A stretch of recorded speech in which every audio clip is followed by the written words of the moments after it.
Les ondes de Limo. Osez la curiosité pour votre bien. Anne-Sandrine Di Girolamo.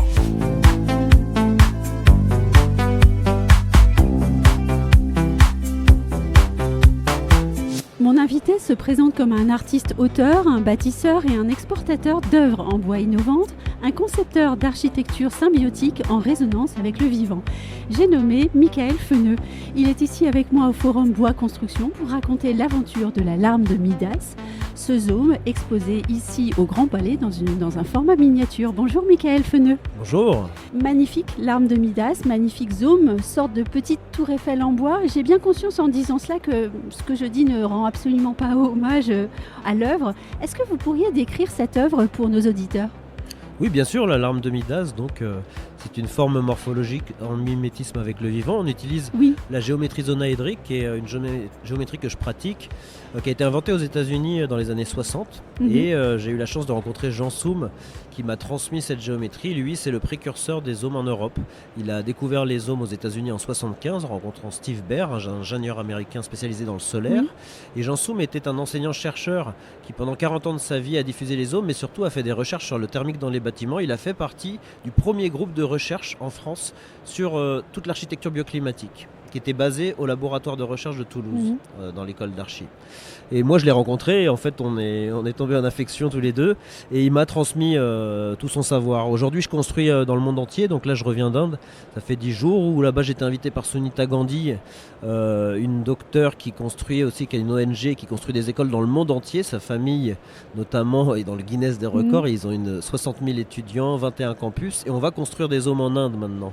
J'ai construit en Géorgie. Donc alors ce qui est intéressant dans le zoom finalement, et qui nous ramène vers la larme, c'est tout ce processus constructif innovant et en lien avec le vivant. En effet, cette géométrie qui a été inventée dans les années 60 permet de modéliser, par exemple, enfin même pas de modéliser, de réaliser en maquette tout de suite avec le jeu Zoom Tool des atomes de carbone, ou alors pendant les recherches sur le virus du sida, ils pouvaient, grâce à la géométrie des zooms, le réaliser en vrai. Donc en fait c'est une géométrie qui nous permet d'explorer le vivant. Et moi c'est ce qui m'anime et me passionne.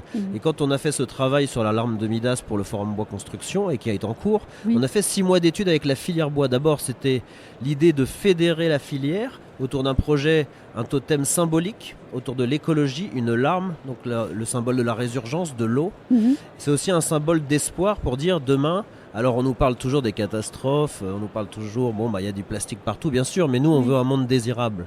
Nous on veut un monde où on va construire avec des morphologies bioclimatiques. Et c'est ce lien là qu'on peut faire avec tout mon enseignement avec Jean Soum, et qui vient des États-Unis. C'était une époque, les années 70 aussi, et Buckminster Fuller et toute cette époque où ils étaient complètement en réaction avec ce qui se passait. Et aujourd'hui on revient là-dessus puisque les conséquences sont là.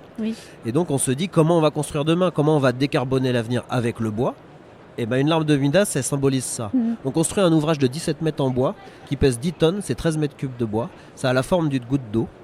Et donc ça, c'est symbolique pour dire on est capable demain de monter en hauteur dans les villes à Paris avec des ouvrages qui font 17 mètres, 10 tonnes et qui s'autoportent. Et qui, grâce à leur forme ronde et à leur morphologie constructive mimétique avec le vivant, ont des rapports en chaleur, c'est-à-dire des rapports thermiques qui sont supérieurs aux habitats traditionnels. La forme, sans avoir besoin de chauffer, permet de dépenser moins d'énergie. Et en même temps, c'est très beau, c'est harmonieux, vous l'avez vu. Donc c'est ce qu'on a essayé de démontrer. Et au cours de cet effort de travail, de filière, c'était aussi l'occasion de dire on innove parce qu'on pousse la filière à collaborer, les ingénieurs, les charpentiers des Compagnons du Devoir qui cette année ont érigé le petit totem pour faire hommage à la larme de Midas qu'on souhaite réaliser l'année prochaine. Le réseau France Douglas a fourni le bois. Les charpentiers, Julien Lavoine Charpente, ont réalisé en CNC en Bordeaux la découpe des bois. Les Compagnons de La Rochelle l'ont prémonté. Donc on a vraiment un effort de filière des Pays de Loire, de La Rochelle, de Bordeaux. Donc ça a fédéré au niveau national des acteurs. Et ça c'était très intéressant. Ensuite, lever un ouvrage de bois quand même et le monter en 2 jours qui fait 10 tonnes. C'est particulier, c'est un challenge. Donc ça demandait une étude d'ingénierie pour le labelliser aussi, l'homologuer ERP-CTS et pouvoir mettre des gens en dessous. Donc ça demandait un calcul technique particulier, comment on va faire les assemblages, comment on va monter en 2 jours. Alors comme on va loin dans la démarche et qu'on aime bien s'amuser, on a rencontré le Sogestran, l'armateur. Donc c'est des armateurs qui ont aussi qui font du transport fluvial et dans Paris aussi. Et ils nous ont proposé de nous prêter le Zulu, qui est un prototype de bateau à hydrogène.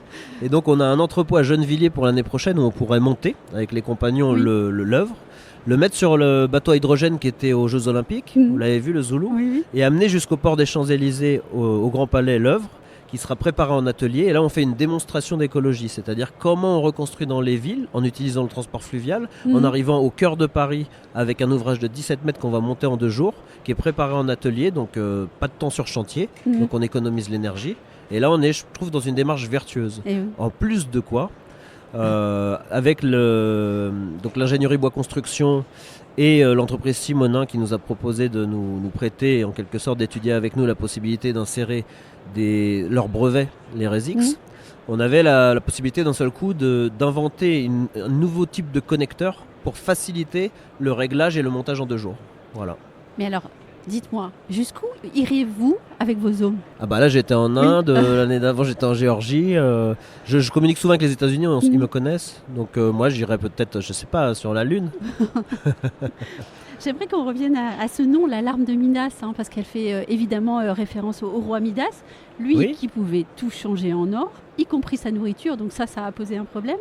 Est-ce que vous pourriez me raconter ce moment où vous avez pensé peut-être à cette histoire de la mythologie grecque et puis nous dire pourquoi cette histoire, en fait, elle vient nous rappeler à quel point nous, les modernes, on ne respecte plus peut-être certaines règles essentielles du savoir-vivre dans ce monde.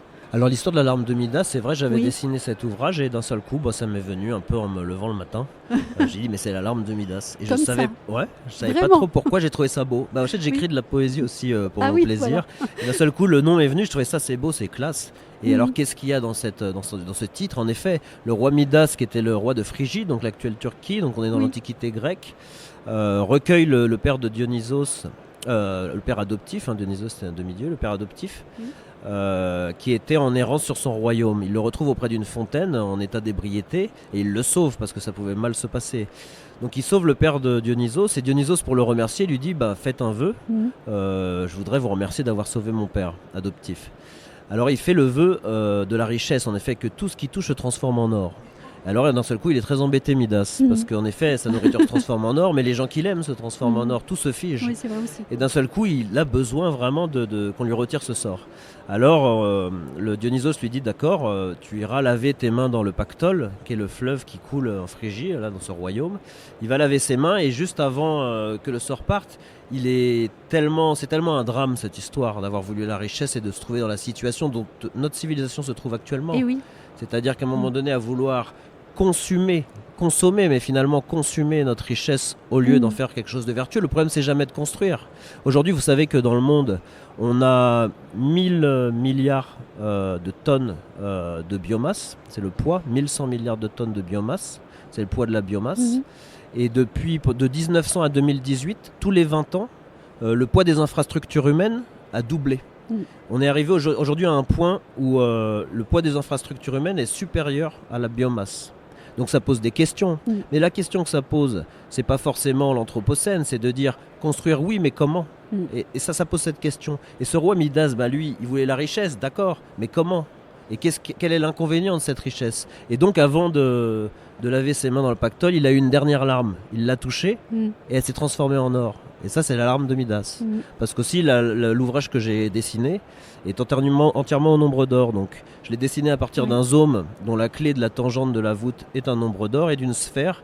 Donc, en lien avec aussi hommage à Buckminster Fuller. Donc, on a vraiment le mélange entre la géodésie et le zôme. Alors, on le voit plus parce que ça, c'est la clé du tracé. Après, elle disparaît, ça devient invisible et je dessine une larme. Voilà, c'est un peu l'histoire de la larme de Midas. Cette dernière larme d'or. Oui. Très très belle histoire et vous l'avez compris, moi je suis complètement sous le charme de cette œuvre et quand on le regarde en fait, pour qui n'est pas comme vous spécialiste et puis chercheur et puis touche à tout, j'ai l'impression aussi. Oui. On est vraiment marqué par ce sentiment d'harmonie et de concordance en fait entre les éléments qui la composent d'une part, mais aussi entre cette œuvre et puis le monde qui l'entoure parce qu'on se sent complètement appelé par cette œuvre. Et finalement, susciter un besoin de symbiose entre l'homme, la nature et les bâtiments, quel beau résultat en fait pour votre œuvre. C'est le cœur de ma recherche dans la vie. Oui. Enfin, moi, je crée des choses pour susciter de l'émotion. Oui, et je crois que c'est le propre de l'art. Et quand on travaille sur la géométrie du vivant, C'est vrai que d'un seul coup, on fait des maisons. Moi, j'ai exporté un centre de bien-être en Géorgie. On m'a commandé un centre de bien-être. Ils ont dit, mais là, on aimerait faire donc des conférences internationales en Géorgie, mais avec cette morphologie constructive, parce qu'elle nous apporte du bien-être, de la voir, mais aussi d'être dedans. La propriété du Zoom aussi, c'est d'être capable d'ériger des grands volumes avec des petites sections de bois. Et aussi, c'est des volumes qui sont à l'échelle de l'homme. C'est aussi small is beautiful, c'est-à-dire que quand on fait des petits volumes avec des formes rondes comme ça, on rentre dedans, on a l'impression d'un volume gigantesque. En fait, c'est une sensation qui est très bonne et qui est finalement à l'échelle de l'homme. Ça nous met en harmonie. Donc il y a ça qui est dans la larme de Midas. On voit qu'elle est belle parce qu'aussi il y a elle suscite l'émotion. Elle suscite l'émotion. Il y a cette recherche de la symbiose et c'est pour ça que je parle. Bon, il y a un mot que j'aime employer personnellement pour mon travail. C'est l'architecture symbiotique. Moi, je fais de l'architecture symbiotique. Je cherche sur ce questionnement de l'architecture d'aujourd'hui, de demain. Comment est-ce qu'on va raisonner en symbiose avec notre environnement? L'architecture, oui, on trace, on crée de l'espace, comment on habite les espaces de la ville, comment on habite les espaces du vivant, mais surtout comment il y a une interaction entre la construction et la nature. Comment on va être à la fois dans le commensalisme et dans le mutualisme entre les deux choses, c'est-à-dire on conçoit, mais on conçoit en harmonie avec le vivant. Ça veut dire quoi? Ça, c'est une recherche, parce que d'un seul coup, quand on dessine plus de la même manière, quand on commence à réfléchir de manière symbiotique. Et oui, et on va bien au-delà du matériau bois. Tout le monde vante les qualités du matériau bois. En fait. Oui. Quand on vous écoute, on se rend compte à quel point ça n'est pas suffisant. Et non, là moi je parle aussi tout simplement de conception pure. Oui. Alors il y a le matériau bois, mais il y a qu'est-ce qu'on en fait. Et oui. Et là, quand d'un seul coup on arrive à créer des formes courbes avec des bois droits, grâce au savoir-faire de la géométrie, on dit waouh, c'est hyper intéressant. Oui. Si en plus on peut, grâce au fait de diriger des grands volumes avec des petites sections de bois, on peut faire du réemploi. Alors d'un seul coup on décarbone parce qu'on a le bois. Mais on décarbone parce que le Zoom permet d'avoir des rendements en chaleur supérieurs aux maisons traditionnelles grâce à son volume. Et en même temps, on peut réemployer les déchets du bâtiment parce qu'on a des petites sections de bois. Et donc là, on est très vertueux. Par ailleurs, on construit un atelier, on va vite sur chantier, donc on dépense moins d'énergie. Et la force de l'esprit humain, en fait. C'est ce que vous réussissez à démontrer. Que malgré ces difficultés, l'humain, quand il continue à créer, il reste beau. Et quand il recherche le beau, bien sûr, c'est la beauté, je crois, qui est au cœur du sujet. Oui. J'ai une dernière question, parce que je crois qu'on n'a pas assez à insister, mais vous êtes le créateur de cette œuvre, mais c'est aussi une œuvre collective. Bien sûr. Et ce projet, il a rassemblé plusieurs acteurs très importants de la filière bois. Tout à fait, c'est un point très fort de ce projet. C'est vraiment le cœur, d'ailleurs, qui nous a motivés à le faire. C'était de faire un projet de filière, et je voudrais remercier particulièrement Nicole Valkiser-Bergman, avec qui on a poussé ce projet, c'est très important. Jonas Topoven, qui est journaliste dans le bois et qui a vraiment été un soutien. Et aussi, on a travaillé donc avec le réseau France Douglas cette année. On a travaillé avec Nicolas Barthès et l'ingénierie bois construction.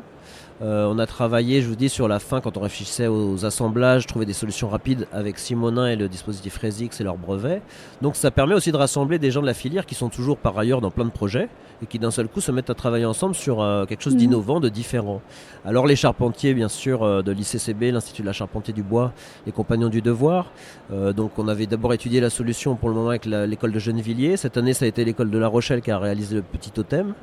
L'idée, c'est d'aller maintenant vers le totem de 17 mètres de haut et de continuer cet effort de filière. Et ça, c'est très enthousiasmant d'abord de collaborer.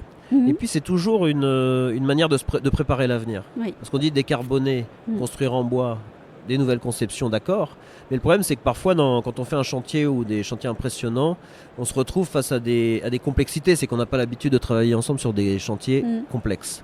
Donc le fait aussi à un moment de faire des exercices comme réaliser un totem, une œuvre, collectivement, c'est des moments où on passe des étapes dans la médiation, dans la médiation du travail. C'est-à-dire comment chacun a une culture de la construction différente tout de même.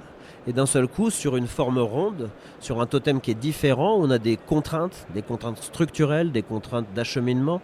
On va d'un seul coup avoir des points de vue différents, des façons de parler à trouver. Et ça, c'est un bel effort.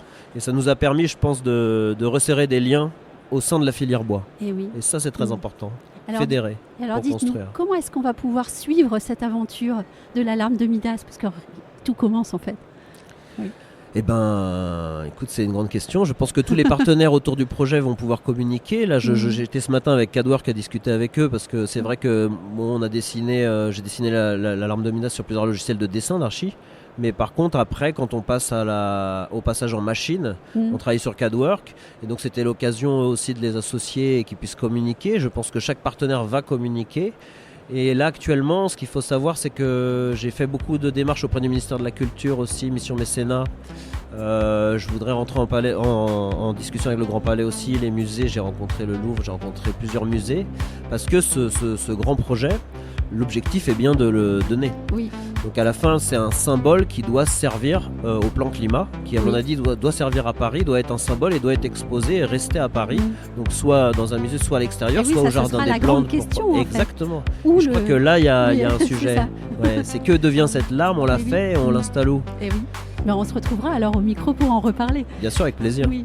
Merci Michael Fesneau de cet échange vraiment passionnant ici au Forum Bois Construction. Je ne peux qu'inviter nos auditeurs, nos auditrices à suivre cette aventure de l'alarme de Midas. Et puis je les remercie de leur fidélité. Merci.